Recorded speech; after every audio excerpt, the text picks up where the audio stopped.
Hi guys, welcome back to Kids Time. Today I am at a chocolate factory and I'm going to show you how chocolate is made. First, the cocoa beans are removed and then what is left is a nib. And the nibs give the unique chocolate flavor. These are chocolate mills. They grind the cocoa nibs into a liquid called chocolate. And this is a melanger.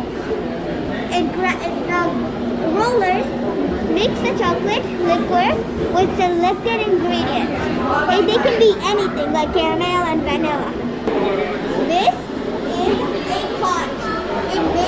It rolls and smooths out the chocolate, which gives it its silky flavor. And that is how you make